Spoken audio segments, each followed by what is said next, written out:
Castilla la Vieja, 1862. Adrián no sabía que iba a verla. Si lo hubiera sabido, jamás habría bajado de aquel carruaje, pero aquella mañana de septiembre, el marqués de Solavera solo pensaba en una cosa: salvar su nombre.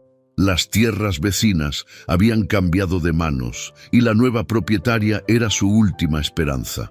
Una firma, un acuerdo, una alianza con una desconocida. Eso era todo lo que necesitaba. Lo que no sabía era que esa desconocida era la mujer a la que había humillado delante de todos 10 años atrás. La misma que desapareció aquella noche sin dejar rastro. La misma a la que nunca pudo olvidar. Y estaba a punto de entrar por su puerta. Don Adrián Escudero y Laínez necesitaba esa alianza. Las cifras se acumulaban como piedras sobre un tejado a punto de ceder. Las tierras colindantes al marquesado habían cambiado de manos, herencia de un tío abuelo muerto en Valladolid, que no dejó más descendencia que una sobrina nieta a la que nadie recordaba. Era todo lo que Adrián sabía de ella. Un nombre en un documento, una firma que conseguir. Adrián tenía 34 años, pero cargaba el peso de un hombre que ha envejecido por dentro. El título lo había recibido joven, tras la muerte repentina de su padre, un hombre que le había enseñado a sostener el nombre por encima de todo.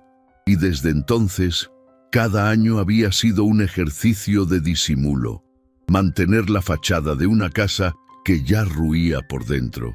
El carruaje se detuvo frente a una casa de piedra dorada rodeada de olivos. No era un palacio, era una propiedad de trabajo.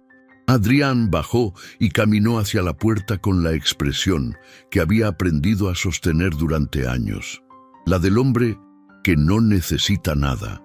Lo hicieron esperar en una sala pequeña con una ventana que daba al campo. Desde allí podía ver las tierras que necesitaba. Se obligó a pensar en cifras, en rendimientos, en la propuesta que iba a hacerle a la nueva propietaria. Y entonces oyó pasos detrás de él, pasos lentos, seguros. Pasos de alguien que sabe exactamente a dónde va y a quién va a encontrar. Se volvió, y el mundo se detuvo. La mujer que estaba de pie en el umbra llevaba un vestido sobrio y el cabello recogido con sencillez. No llevaba joyas, no las necesitaba. Y entonces la reconoció. No fue un pensamiento, fue un golpe. 10 años de silencio, de puertas cerradas, de un arrepentimiento que nunca encontró destino, cayéndole encima en un solo instante. Como un fantasma que vuelve sin avisar y le pone delante, sin piedad, la peor decisión que había tomado en su vida. Era ella, pero no era la misma. La muchacha tímida que bajaba la mirada en los salones de Doña Perpetua había desaparecido. En su lugar había una mujer erguida, dueña de cada centímetro de su presencia. Una mujer que lo miraba sin temblar, como si lo hubiera estado esperando. Adrián no se movió, no pudo. El cuerpo se le quedó clavado en el sitio, como si los pies hubieran echado raíces en el suelo de aquella sala. 10 años sin verla, 10 años sin saber a dónde había ido. Y ahora estaba ahí, a 3 pasos, mirándolo con unos ojos que él conocía de memoria, pero que ya no le pertenecían. «Señor Marqués», dijo ella, con una cortesía exacta que no contenía ni una gota de sorpresa. «Sea bienvenido». El aire se le quedó atrapado en la garganta, porque en ese instante comprendió que ella ya sabía que era él, sabía desde antes de que llegara, y había elegido recibirlo de todos modos. Virtudes había ensayado aquel momento durante 3 noches, había practicado la voz, la postura, la inclinación de la cabeza. Había decidido que no temblaría, que no le daría la satisfacción de ver que algo dentro de ella se había roto y nunca había vuelto a encajar. Y lo logró. Pero cuando él dijo su nombre, Doña Virtudes, sintió como algo antiguo se movía en el fondo del pecho, como una piedra que alguien empuja en un pozo que se creía seco. Doña Virtudes, logró decir Adrián, y su propia voz le sonó ajena. El desequilibrio era total. Ella tenía la información, la posición y la calma. Él solo tenía la necesidad y la culpa. Intentó hablar de tierras, de lindes, pero cada vez que sus ojos encontraban los de virtudes, perdía el hilo. Ella respondía con precisión. Conocía las cifras de sus propias tierras mejor que él las del marquesado, y eso fue lo que más le pesó, que ella se hubiera convertido en todo lo que era sin necesitar nada de él, ni su nombre, ni su ayuda, ni su presencia. Nada. Se despidió media hora después. Virtudes lo acompañó hasta la puerta sin prisa ni afecto. Lo trató con la misma cortesía que habría ofrecido a un comprador de aceite. Adrián subió al carruaje y durante todo el camino de regreso no miró el paisaje, porque lo que acababa de ver en aquella finca no era una vecina, era un fantasma que lo miraba sin rencor. Y eso era infinitamente peor. Miraba sus propias manos y recordaba. Lo que hizo después no se lo había perdonado nadie, ni su familia, ni el destino, ni él mismo. Tenía 24 años y ella 18. Virtudes era dama de compañía de doña Perpetua, una viuda de la nobleza menor, una muchacha delgada, de ojos atentos, que permanecía siempre un paso detrás de su señora. Adrián la notó por algo que no supo nombrar entonces. Virtudes era la única persona en aquellos salones que no pretendía ser lo que no era. Se acercó con excusas triviales, luego sin excusa. Comenzaron a hablar en los rincones de los jardines, en esos momentos robados que la sociedad vigilaba sin parecer vigilar. Nunca se tocaron, pero ambos sabían lo que estaba creciendo entre ellos con la certeza de quien oye llegar la lluvia antes de que caiga la primera gota. Cuando su familia descubrió la inclinación del joven marqués hacia una huérfana sin nombre, la respuesta fue brutal. Le presentaron candidatas de buen linaje, le recordaron las deudas y le dijeron que un marqués no se arruina por una muchacha que cose para vivir. Adrián no luchó, hizo algo peor, la rechazó en público, delante de todos.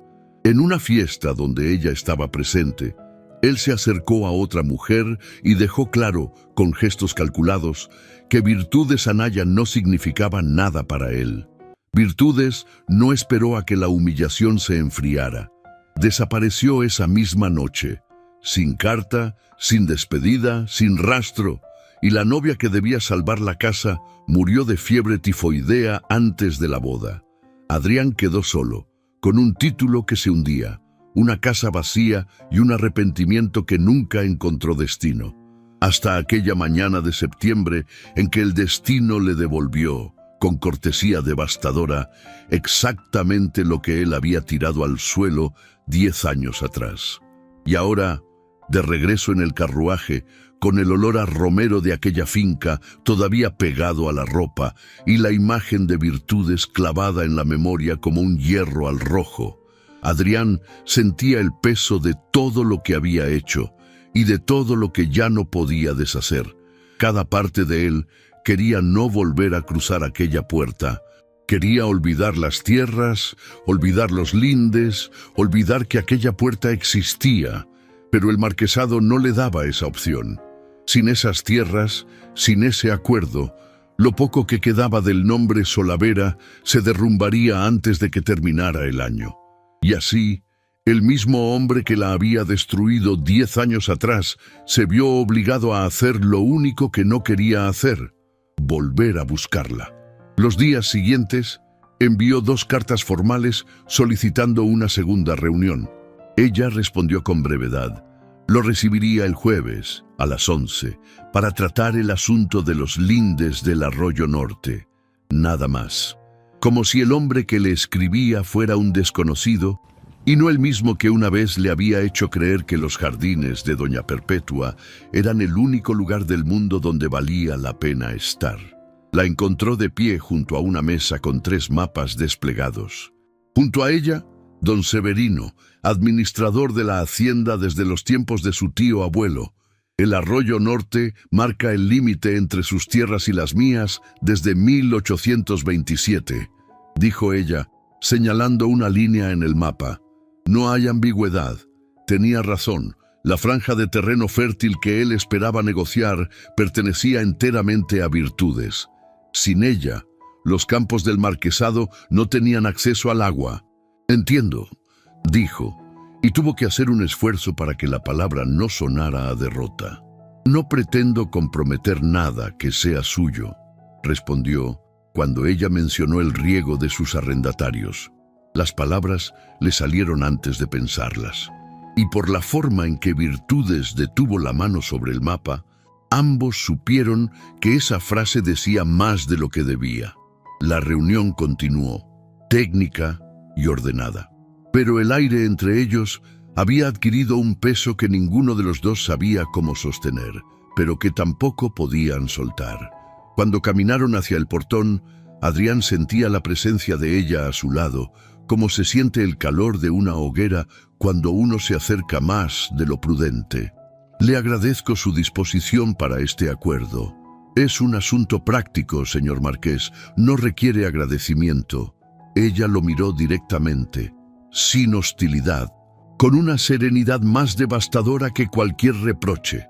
Que tenga buen viaje de regreso, dijo, y se volvió hacia la casa sin esperar respuesta.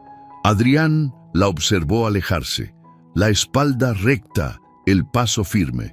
Caminaba como alguien que no debe nada a nadie, y eso era exactamente lo que ella era, una mujer que se había construido entera sin él. No gracias a él, a pesar de él. Pero la distancia entre dos personas que se han herido nunca dura lo que uno cree. Siempre hay algo que la rompe. Y cuando se rompe, lo que entra es peor que la cercanía. Es la necesidad. Las semanas siguientes trajeron un problema imprevisto. Los arrendatarios de las tierras del este se resistían a aceptar las condiciones de la nueva propietaria. Lentitud en los pagos, excusas, una cortesía hueca que escondía el desprecio de quienes no concebían recibir órdenes de una mujer sola. Virtudes lo manejó con firmeza. Pero el conflicto escaló cuando dos arrendatarios presentaron una queja formal ante el juez, alegando alteración de los contratos. No era cierto, pero la queja exigía conocimiento de la jurisdicción local, y Virtudes, recién llegada, no tenía esa red. Fue don Severino quien lo sugirió. El marqués conoce a todos los jueces del distrito, señora. Una palabra suya resolvería esto en 2 días. Aceptar la ayuda de Adrián era abrir una puerta que ella había cerrado con toda la fuerza de su dignidad. Pero perder esas tierras por una maniobra que no merecía prosperar era un precio que su sensatez no estaba dispuesta a pagar. Adrián leyó la carta de Virtudes 3 veces, no porque no la entendiera, sino porque necesitaba convencerse de que era real, de que ella le estaba pidiendo algo, por pequeño que fuera. En menos de una semana, la queja fue desestimada, pero el asunto no se cerró entre ellos. La mediación lo obligó a visitar la finca 4 veces en 10 días, y en esas visitas comenzó a ocurrir algo que ninguno de los dos había planeado. Adrián empezó a ver quién era ella ahora. La veía revisar cuentas con una concentración que excluía el mundo. La veía hablar con los jornaleros con respeto pero sin debilidad. La veía caminar entre los olivos al atardecer, sola, con la mirada puesta en un horizonte que solo ella parecía ver. Virtudes, por su parte, notaba cosas que no quería notar. Que él la trataba con un respeto que no parecía estrategia, sino penitencia, que no aprovechaba ninguna oportunidad para acercarse más de lo debido, y que cuando él estaba en la misma habitación, su propia respiración cambiaba, como si el cuerpo recordara algo que la voluntad había decidido olvidar. Fue durante la 4ª visita cuando ocurrió. Don Severino se había retirado y por primera vez en 10 años estaban solos. Ninguno lo mencionó, pero ambos lo supieron en el mismo instante. El momento en que la puerta se cerró y el silencio cambió de textura, Virtudes caminó hacia la ventana dándole la espalda. No fue rechazo, fue protección. «Hay algo que debo decirle», dijo Adrián, con la voz más baja y más desnuda. «El asunto de los arrendatarios está resuelto», lo interrumpió ella. «No hay nada más que tratar. No es sobre los arrendatarios». Y entonces dijo algo que ella no estaba preparada para oír.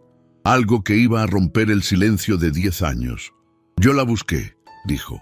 El silencio que siguió fue tan profundo que ambos pudieron oír el viento entre los olivos. 4 días después, no dormí ninguna de esas 4 noches. Al 5.º día, antes del amanecer, fui al pueblo. Llamé a la puerta de su tía. No me abrió. Fui a la iglesia donde usted iba los domingos. Recorrí el camino del río, el sendero del molino, la casa de la lavandera. Pregunté en la posada, en el mercado, en las puertas de 3 conventos. Nadie supo decirme a dónde había ido. La voz se le había vuelto áspera, como si las palabras le rasparan la garganta. La busqué durante semanas, no días, semanas. Y cada puerta que se cerraba me confirmaba lo mismo, que usted había hecho lo correcto al desaparecer, y que yo había hecho lo imperdonable al darle razones para hacerlo. No le digo esto para justificar lo que hice. Se lo digo porque usted merece saberlo. Porque durante 10 años usted ha creído una historia, y esa historia está incompleta. Virtudes seguía de espaldas, pero sus manos sujetaban el alféizar con tanta fuerza que los nudillos se le habían vuelto blancos.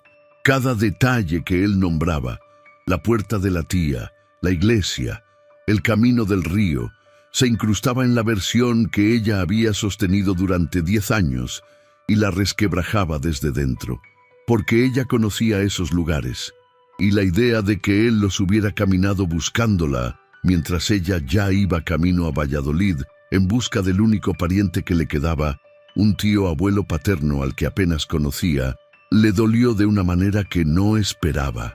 No como duele una herida nueva, como duele descubrir que una herida antigua nunca estuvo donde uno creía.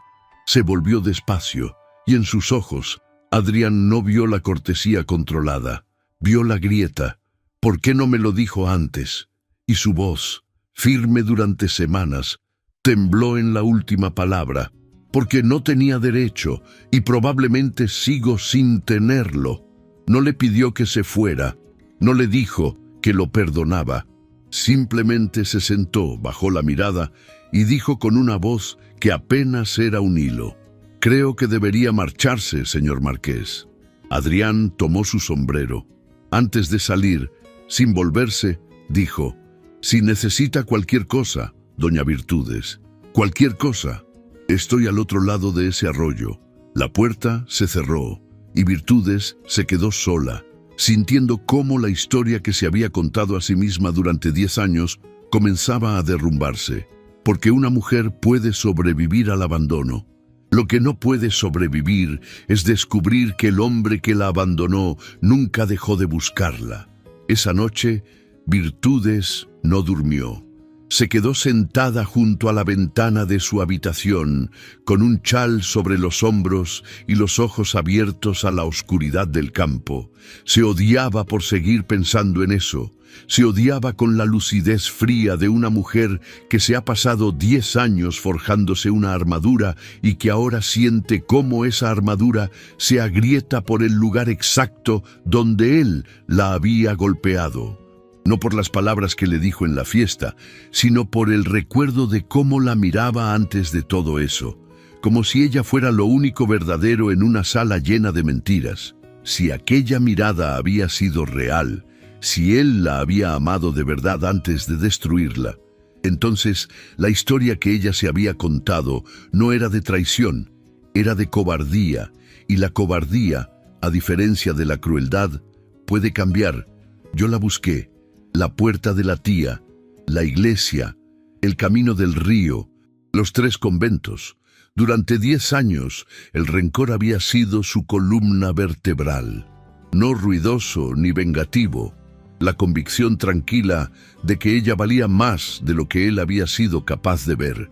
Esa convicción la había sostenido en los peores momentos, cuando llegó a Valladolid sin conocer a nadie, cuando el tío abuelo la recibió con desconfianza, cuando pasó años aprendiendo a administrar tierras que no entendía. Esa convicción la había hecho fuerte, la había hecho dueña de sí misma, y ahora, con la imagen de un hombre de 24 años recorriendo el camino del molino antes del amanecer, esa convicción se resquebrajaba como la arcilla cuando llega el agua.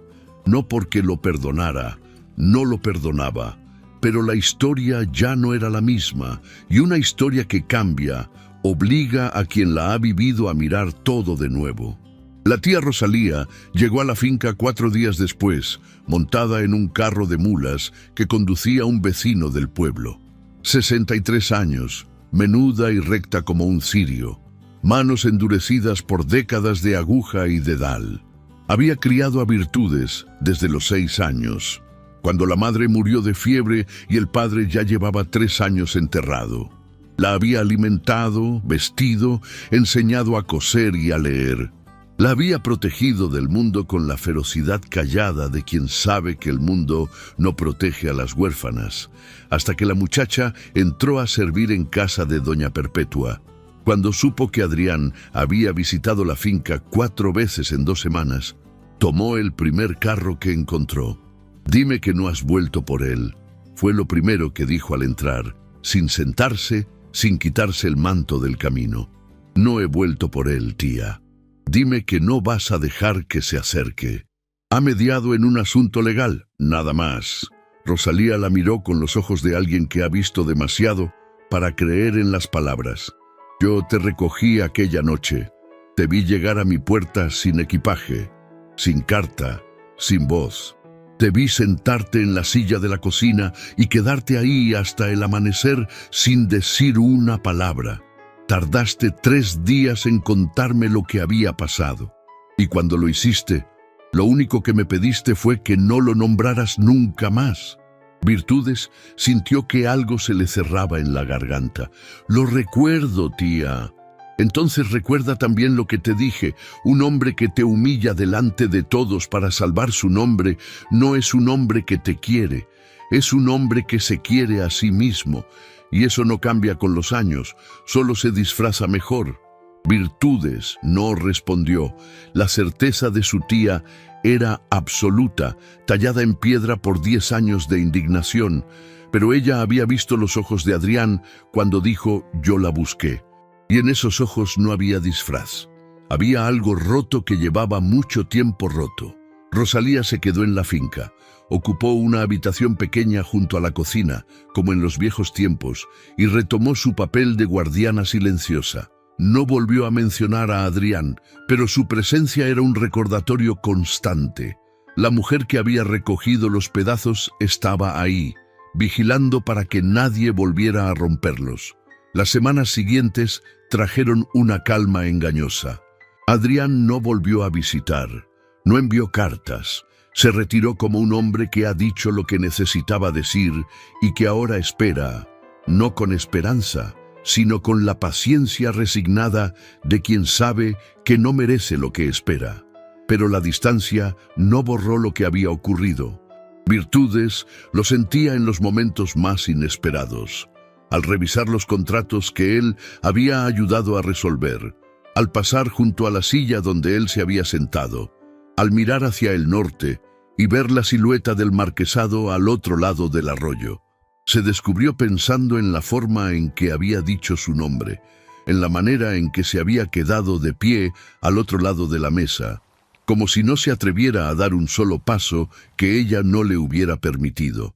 En el temblor de su mano cuando sostuvo el sombrero antes de marcharse, esos detalles la enfurecían, no porque fueran falsos, sino porque amenazaban con derribar algo que ella necesitaba que siguiera en pie. Y fue ahí cuando apareció el hombre equivocado en el momento exacto, Héctor Escudero y Paredes. Llegó un domingo por la mañana, en un carruaje más nuevo y mejor cuidado que el de Adrián, con 2 criados y un baúl de cuero repujado. Primo lejano de Adrián por una rama lateral establecida en Burgos 2 generaciones atrás, 31 años, porte agradable, sonrisa fácil y la seguridad que solo poseen los hombres que nunca han tenido que disculparse por nada. Si Adrián moría sin heredero, la línea sucesoria podía recaer en él. Y Héctor lo sabía con la precisión de quien ha consultado los documentos y ha hecho los cálculos. Pero no llegó hablando de títulos. Se presentó con una carta de introducción de un notario de Valladolid. Alegó interés en conocer a la nueva propietaria, en ofrecer sus servicios, todo envuelto en cortesía, todo impecable, todo calibrado para inspirar confianza. Virtudes lo recibió con la misma distancia educada que había empleado con Adrián, pero notó diferencias que no pudo ignorar. Héctor hablaba sin peso, sin pausas incómodas, sin el aire de un hombre que carga algo. Sus palabras eran limpias y sus gestos sueltos. «Castilla necesita mujeres como usted, doña Virtudes», le dijo durante la segunda visita, mientras caminaban por el olivar. «Mujeres que administren con mano firme y cabeza clara. Es una lástima que el mundo no les conceda el reconocimiento que merecen». Eran las palabras correctas, en el tono correcto, en el momento correcto. Y sin embargo, cuando Héctor se marchó aquella tarde, Virtudes no se quedó pensando en lo que él había dicho. Se quedó pensando en lo que no había sentido al escucharlo. Porque con Héctor el aire no cambiaba, la respiración no se alteraba. No había peso en la sala cuando él estaba. No había silencio cargado ni miradas que costaran. Todo era fluido, cómodo, sin aristas. Y cuando él le rozó la mano al despedirse, Virtudes no sintió nada. Ni calor, ni incomodidad, ni la necesidad de apartar los dedos. Solo el contacto breve de una piel que no decía nada. Y eso, comprendió mientras cerraba la puerta de la finca, era exactamente el problema. Con Héctor no dolía nada. Y una mujer que ha sobrevivido a lo que ella sobrevivió sabe distinguir. El hombre que no provoca ningún temblor no es el hombre seguro. Es el hombre que no importa. Rosalía, sin embargo, vio en Héctor una solución. «Ese hombre es respetable», le dijo una noche, mientras cosían juntas a la luz de las velas. Los dedos de Rosalía se movían con la precisión de siempre, pero sus ojos no estaban en la tela, estaban en Virtudes. «No tiene deudas, no tiene pasado contigo, y te mira con buenos ojos. ¿Qué más puedes pedir?» «No estoy pidiendo nada, tía. Precisamente, no pides nada porque sigues esperando algo de quien no deberías esperar nada». Virtudes clavó la aguja en la tela con más fuerza de la necesaria. La punta le rozó el dedo y una gota de sangre diminuta tiñó el hilo blanco. No dijo nada, Rosalía tampoco, pero ambas miraron esa gota como si supieran exactamente lo que significaba. Esa noche, sola en su habitación, Virtudes se permitió hacerse la pregunta que llevaba semanas esquivando. Si Adrián no hubiera dicho «yo la busqué», si ella no supiera lo que ahora sabía, ¿habría mirado a Héctor de otra manera? La respuesta la asustó más que la pregunta. Mientras tanto, en el marquesado, Adrián se enteró de la llegada de Héctor por boca de los criados. No necesitó preguntar qué hacía su primo en la región. Héctor no había venido por las tierras ni por el título. Había venido por ella, y Adrián no podía hacer nada. No tenía derecho a reclamar. Héctor ofrecía todo lo que él no podía: limpieza, solvencia, un nombre sin manchas. Lo único que Adrián tenía era la verdad de lo que sentía, dicha una vez en una sala con olor a tierra mojada. Y esa verdad era lo único que había logrado dejar en el mundo de Virtudes antes de que las puertas volvieran a cerrarse. Se sentó en el despacho, rodeado de cartas de acreedores, y sintió el peso de todo lo que había perdido. No las tierras, no el dinero, sino la oportunidad de ser el hombre que ella merecía. Esa oportunidad la había tenido una vez, con 24 años, en un salón lleno de gente, y la había tirado al suelo delante de todos. Cerró los ojos, apretó los puños sobre la mesa y por primera vez en muchos años, el marqués de Solavera no pensó en cómo salvar su casa. Pensó en si quedaba algo dentro de él que valiera la pena salvar. Iba a descubrirlo muy pronto, porque lo que estaba por llegar no sería una prueba para el marqués, sería una prueba para el hombre. El otoño avanzó sobre Castilla con lluvias que convirtieron los caminos en barrizales. Un muro de contención cedió en la parcela sur del marquesado, inundando los graneros. Lo que no destruyó el agua, lo pudrió la humedad en una semana. Adrián supervisó los daños con las botas hundidas en el fango y el rostro de un hombre que sabe que cada golpe nuevo cae sobre huesos ya rotos. Fue entonces cuando llegó la carta que lo cambió todo. Don Emilio Bustamante, prestamista de Burgos, escribió sin adornos: si el marqués no liquidaba el préstamo antes de fin de año, ejecutaría la hipoteca sobre las tierras del este, las últimas que generaban renta. Perder esas tierras era perder el marquesado. Adrián guardó la carta en el cajón, no la rompió, la guardó con el cuidado de quien conserva la prueba de su propia sentencia. Pero lo que el destino le tenía preparado no era solo la ruina, era una elección. Y esa elección venía con la sonrisa calculada de su propio primo. Esa semana, Héctor volvió a visitar a Virtudes, pero esta vez no venía a cortejarla, venía a mover una pieza.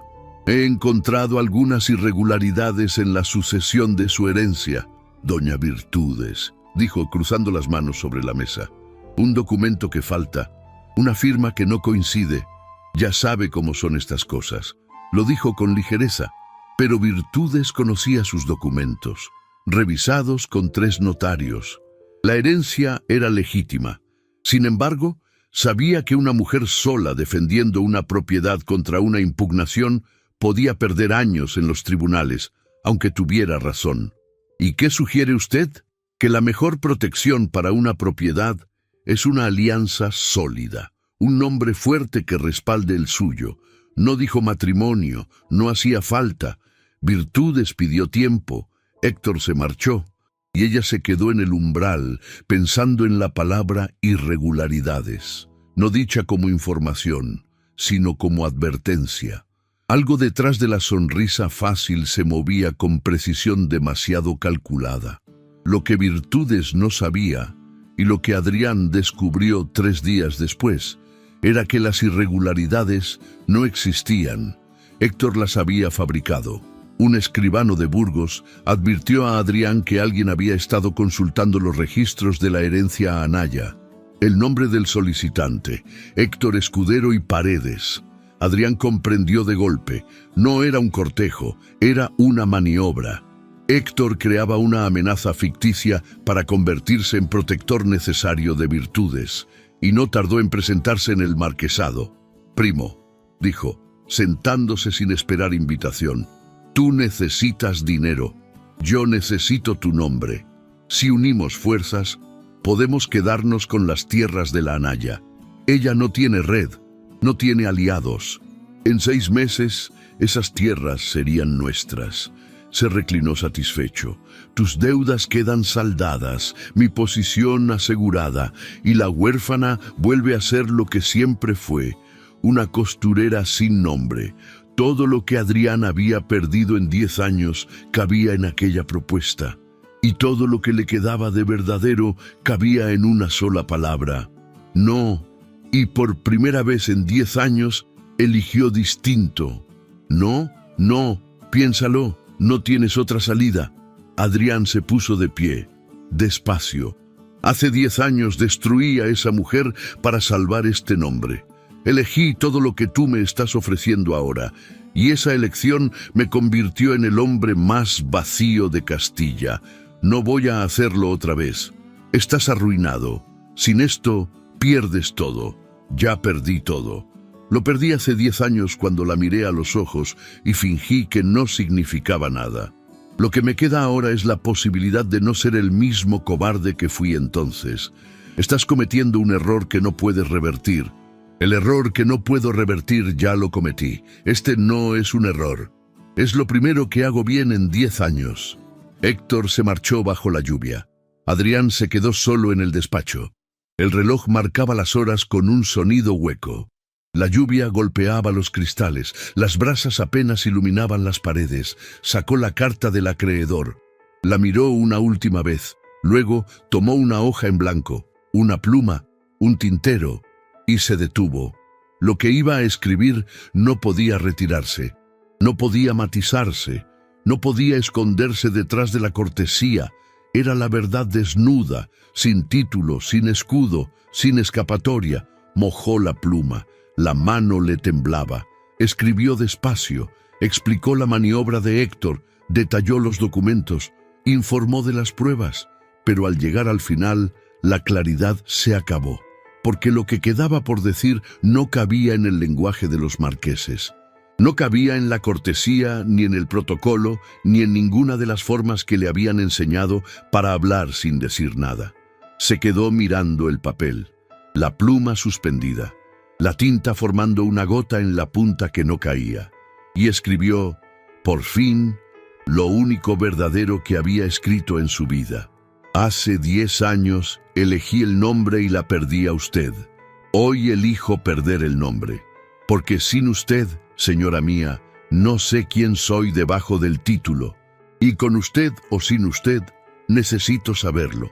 Dobló la carta, la selló, la entregó a un criado con instrucciones de llevarla antes del amanecer, y después se sentó en el sillón del despacho, en la casa que estaba a punto de perder. Y por primera vez en 10 años sintió que podía respirar. Lo que esa carta iba a provocar al otro lado del arroyo, Adrián no podía saberlo. Solo sabía que había dicho la verdad, y que la verdad, una vez dicha, ya no le pertenecía. Virtudes recibió la carta al amanecer como Adrián había ordenado. La leyó de pie, junto a la ventana de su habitación, con la luz pálida del día entrando por los postigos abiertos. La leyó una vez despacio. Luego la dejó sobre la mesa. Se quedó mirándola como si las palabras pudieran cambiar de forma y la leyó otra vez. 10 años. 10 años había tardado en volver a sentir lo que sentía ahora. Y lo que sentía no era perdón. Era algo más peligroso que el perdón. Era certeza. Salió a caminar entre los olivos sin hablar con nadie. El frío de la mañana le mordía las manos, pero no lo sentía. Sentía otra cosa, algo que se parecía al vértigo de quien llega al borde de un precipicio y descubre que al otro lado no hay vacío, sino tierra firme. Adrián la había protegido, no con palabras bonitas. La había protegido con un acto que le costaba todo. Había denunciado a su propio primo. Había destruido la única alianza que podía salvar su casa. Había elegido quedarse sin nada para que ella conservara lo que era suyo. Era el gesto exactamente opuesto al de aquella noche, 10 años atrás. Aquella vez eligió el título. Esta vez eligió a ella. Se detuvo bajo un olivo viejo cuyas ramas tocaban el suelo. Apoyó la mano en el tronco y cerró los ojos. Y se permitió sentir lo que llevaba años negándose a sentir, que aquel hombre, con todas sus culpas, era el único que había logrado llegar al lugar donde ella no dejaba entrar a nadie. No porque fuera perfecto, porque era verdadero. Regresó a la finca. Encontró a tía Rosalía en la cocina. «Tía, necesito contarte algo». Le contó todo. La maniobra de Héctor, los documentos fabricados, la carta. Le leyó la carta entera, con la voz firme y los ojos secos. Rosalía escuchó en silencio.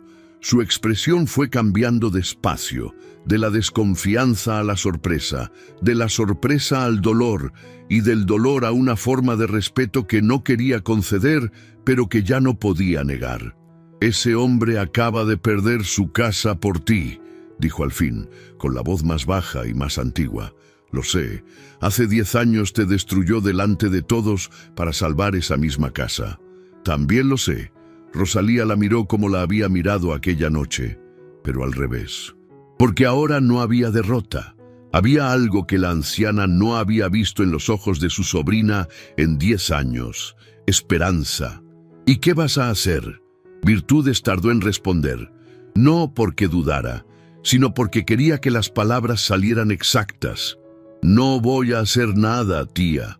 Si él es el hombre que dice ser en esa carta, vendrá. Y si no viene, entonces la carta no era verdad, y yo necesito que sea verdad. Rosalía la miró un largo rato. ¿Y si viene? Si viene, lo sabré cuando lo vea. Sabré si viene como marqués o como hombre. Y si te vuelve a hacer daño, entonces no habrá una tercera vez. Pero no voy a vivir el resto de mi vida protegida del dolor a cambio de no sentir nada. Rosalía bajó los ojos, las manos le temblaron sobre el regazo. Y en ese temblor, Virtudes reconoció algo que no esperaba. No era oposición. Era una mujer soltando algo que había sostenido demasiado tiempo. Adrián no aguantó la espera. Había enviado la carta al amanecer con la intención de esperar, de darle tiempo, de dejar que ella decidiera sin presión. Eso era lo correcto, lo respetuoso. Resistió un día entero, un día en el que caminó por los pasillos vacíos del marquesado, releyó las cartas del acreedor sin verlas, se sentó en 3 sillas distintas sin quedarse en ninguna. Un día en el que cada hora pesaba como un mes y cada silencio del otro lado del arroyo le confirmaba lo que más temía, que ella había leído la carta, la había guardado en un cajón y había seguido adelante.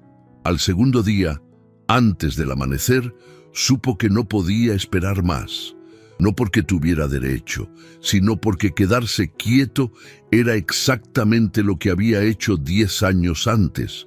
Y aquella vez, quedarse quieto había significado perderla. Se vistió.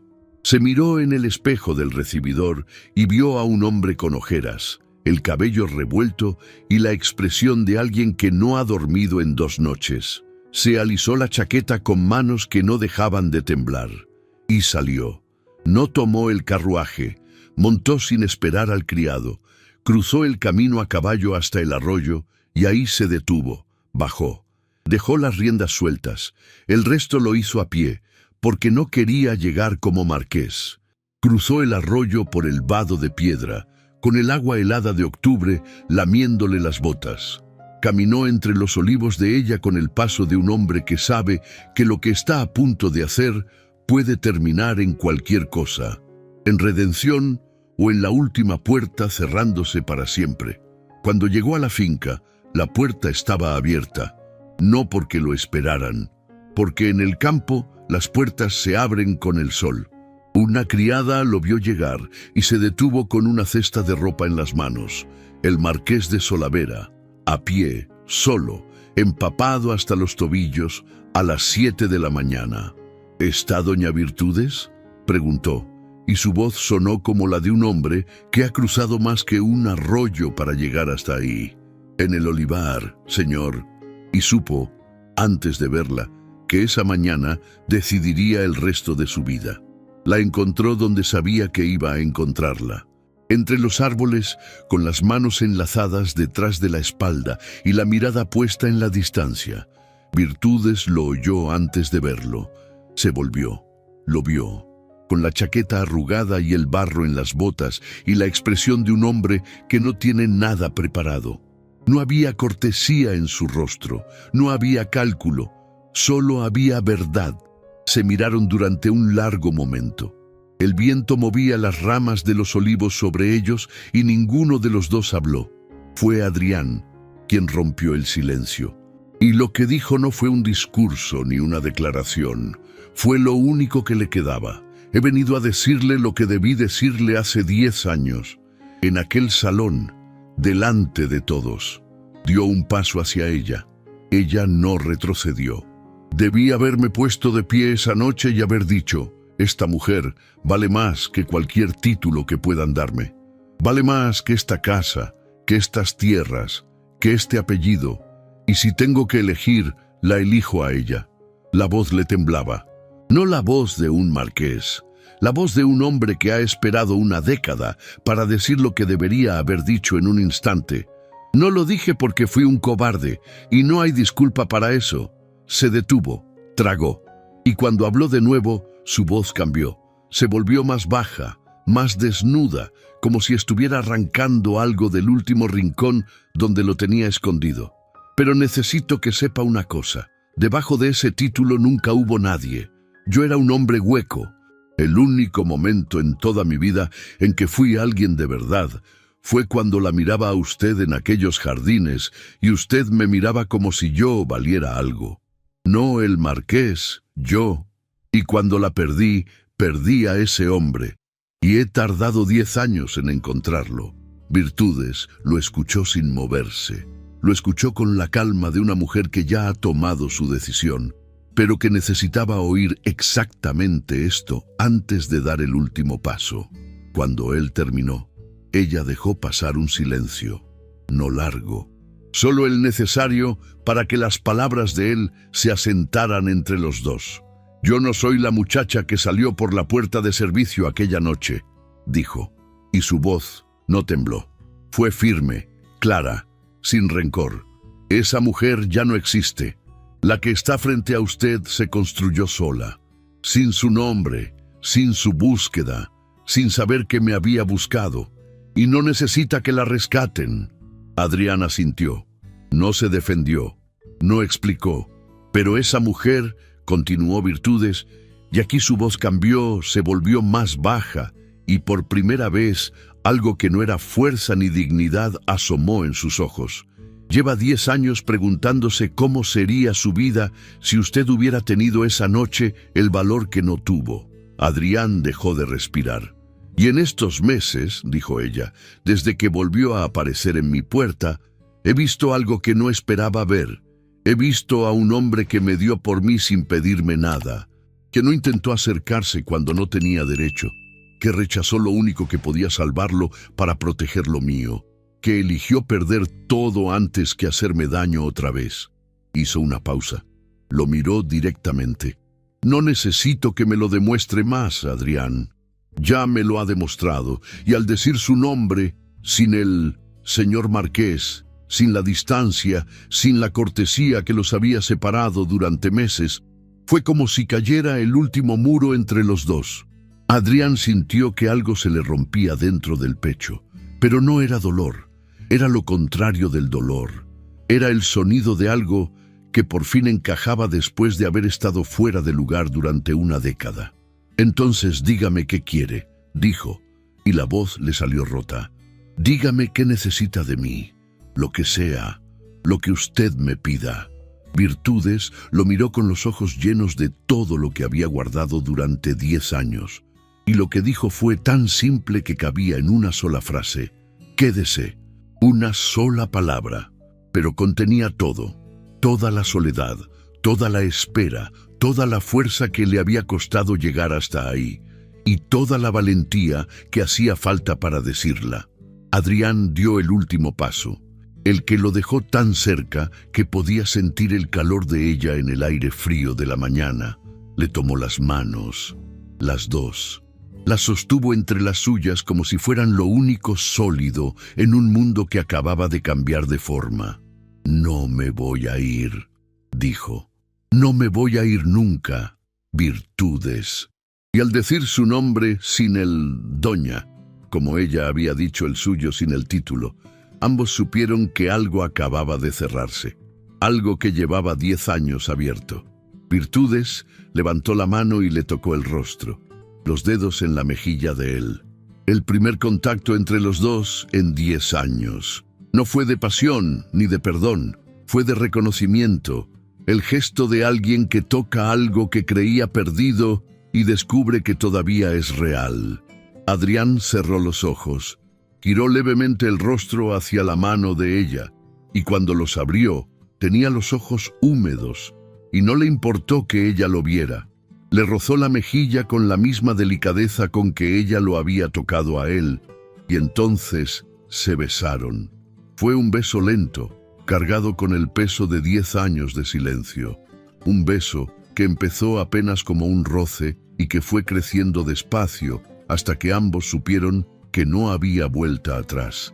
Virtudes le puso las manos en el pecho, no para apartarlo, para sentir que estaba ahí, que era real, que el corazón que latía bajo sus palmas era el mismo que había latido por ella en aquellos jardines, cuando todo era posible y nada estaba roto. Cuando se separaron, se quedaron con las frentes juntas, respirando el mismo aire, porque no había nada más que decir. Todo lo que necesitaban decirse lo habían dicho con las manos y con los labios, y con el silencio que vino después. Un silencio que por primera vez en 10 años no pesaba. Se quedaron así de pie entre los olivos, mientras la mañana avanzaba despacio a su alrededor y el mundo seguía girando sin que ninguno de los dos lo notara. A partir de ese día, todo lo que vino fue distinto, no porque el mundo hubiera cambiado. El mundo seguía siendo el mismo, con sus deudas y sus plazos y sus nombres que pesan. Lo que había cambiado eran ellos, y lo que habían decidido hacer con lo que les quedaba. La impugnación de Héctor fue desestimada. Las pruebas de la fabricación lo dejaron sin regreso. Desapareció de la comarca con la discreción de quien sabe que ha perdido lo único que no puede recuperar. El marquesado se perdió. El acreedor ejecutó la hipoteca. El título quedó reducido a lo que siempre había sido, una palabra. Pero Adrián ya no lo necesitaba, porque lo que había encontrado al otro lado de aquel arroyo valía más que cualquier nombre. Se casaron una mañana de diciembre en la capilla pequeña del pueblo, sin invitados de la nobleza ni banquete de gala. Solo don Severino como testigo, el párroco que los conocía desde siempre, y tía Rosalía, que se sentó en el primer banco con un pañuelo blanco apretado entre las manos que no soltó en toda la ceremonia. Cuando el párroco los declaró marido y mujer, Adrián no miró al altar ni a los testigos, miró a Virtudes. Ella, por primera vez desde que se conocían, no apartó la mirada. Se la sostuvo entera, sin cortesía, sin distancia, sin armadura, con los ojos de una mujer que por fin ha decidido dejar de protegerse.